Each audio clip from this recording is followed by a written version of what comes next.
15 شعبان المعظم یہ آنے والی ہے اور اس دن دیکھا جاتا ہے کہ مساجد میں مغرب کی نماز کے بعد نوافل پڑھے جاتے ہیں، تو اس کے بارے میں ذرا بتائیں کہ یہ نوافل پڑھنے کا طریقہ کار کیا ہے اور ان کی فضیلتیں کیا ہیں؟ سب سے پہلے تو یاد رکھیے ناظرین، شب براءت بے حد اہم رات ہے۔ لوگوں کی زندگیوں کے بارے میں فیصلے کیے جاتے ہیں، اور اس رات اللہ تبارک و تعالی بنی کلب کی بکریوں کے بالوں سے بھی زیادہ لوگوں کی بخشش و مغفرت فرما دیتا ہے۔ اللہ پاک اس مبارک رات کی ہم سب کو برکتیں نصیب فرمائے۔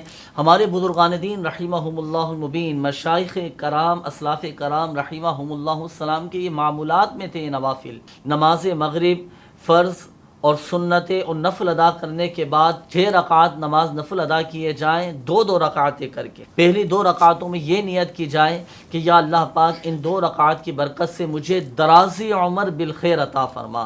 دوسری جو 2 رکعتیں ادا کرنی ہیں وہ اس نیت کے ساتھ ادا کرنی ہے کہ یا اللہ پاک ان 2 رکعتوں کی برکت سے مجھے آفات و بلیات سے محفوظ فرما۔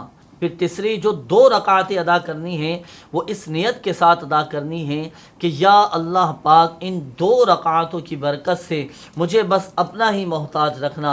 یہاں یہ بھی عرض کرتا چلوں کہ جب 2 رکعت نماز نفل ادا کریں تو ہر رکعت میں سورۃ الفاتحہ کے بعد چاہے تو 3 مرتبہ سورۃ الاخلاص پڑھ لیجئے، تو یوں اس طرح الحمدللہ عز و جل ہر رکعت میں ایک قرآن پاک ختم کرنے کا ثواب حاصل ہوگا۔